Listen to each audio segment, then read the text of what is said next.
On this episode of Bristol Built, we take a look at master model craft. We design and build things that industry uses. It's kind of hard to describe because people use it every day, but it's like in the background. They don't know it exists. And if you have to buy a stapler, somebody has to put that stapler together and put it in a box. Well, all of the equipment required to put the stapler together with is what we would make, or a vacuum cleaner, or a lawnmower, or just anything, any type of product you can just about name. We do in the medical industry, we do products in the automotive industry, we do products in the garden implement industry, drug industry, food industry. And I guess in 1969, when we first started, we were in the aerospace industry, which is where the name came from, Master Model Craft. Well, over the years, that kind of changed, and so we're in probably a half a dozen different major industries, and that's served us well because generally when the economy moves up and down, some industries, don't do well in bad economies, and some industries do. It's interesting, like the snack food places, the potato chip places, when the economy is in recession, they're booming. That's their big time. And the reason is because people can't afford to go out, but they want some kind of little treat. So they go and buy potato chips. And so, so when they're busy, we're busy. And when things are good in the economy, we make new equipment. When things are bad in the economy, we repair what people have. So Master Model Craft is a business that supports other businesses. Based in Bristol, Tennessee, the company has clients all over the United States. Well, mainly it's word of mouth. We've done work for Oric in Gulfport, Mississippi, and they make vacuum cleaners. Well, some of the vacuum cleaner people that were in Bristol relocated to that area, and so we do business in that area because of that. The same way with Pool and Weed Eater and out west, and some of the different industries that we do work for, they have multiple locations. And so if you do a good job in one location, it might be a local location, then their people recommend you when the other places are looking for vendors. And so that's out of we probably have 10, 12 major customers, and any one of them could really slam us if they wanted to with work. And so we kind of try to hunt and pick good projects. While the company has been in Bristol since 1972, it didn't start here. Actually, the company started in Vandalia, Ohio in 1969.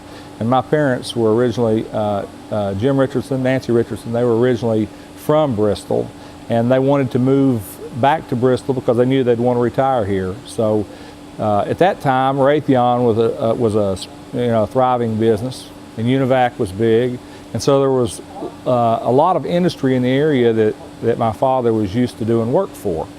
And so he moved the company back here in 1972. We started in 1969. And then I took the company over in 1981. But Raytheon, along with several other large companies, decided to leave Bristol. Mr. Richardson's idea about having a diverse group of clients began to protect the stability of his own company. And at that time, in the 70s, there was a lot of machine industry in Bristol.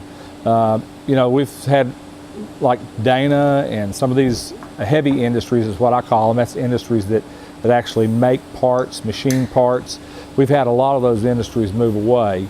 And so you're right, our customer base has to, the area that we cover has to keep getting larger and larger. We've always just migrated from one industry to the other. At that time, you had Ingersoll Rand here in Bristol, Virginia, and they made brand new mining equipment. And so we made a lot of parts for the mines throughout the 80s, not directly for the mines, but for people making equipment going in the mines.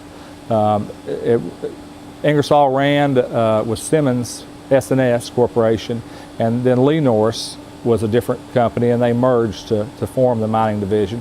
And then now they're all but out of business. And so we just have to keep an eye on what's going on. Being able to change direction is always an asset. In the 80s, I decided that we really needed to get out of just making parts, because I could see that parts were getting cheaper and cheaper and cheaper because of the labor in China. And so I wanted to get into something that had more intellectual content. And so we decided to get into design and build of assembly lines and special equipment and things of that nature. And so we also complement that with the healthy repair business. We have several customers in town that we do their repair when their equipment breaks. And but that's when one business goes away, you have to hunt and find and reinvent yourself and find something else to do. Master Model Craft Incorporated is a great example of an industry that depends on other industries. So the more Bristol Manufacturing grows, the more successful this company becomes. We're always recommending Bristol. We love being located in Bristol. We love this whole Tri-City area, and really wouldn't want to move. And so whenever I'm on the road and whenever I'm calling on customers, we're always encouraging businesses to come and look at the area. There's a lot more than you might think. Anybody that's from Bristol, when you're out on the road somewhere, if you see somebody in manufacturing, tell them what a great place Bristol is, it's really surprising what one person can do. Master Model Craft is looking at a very different future.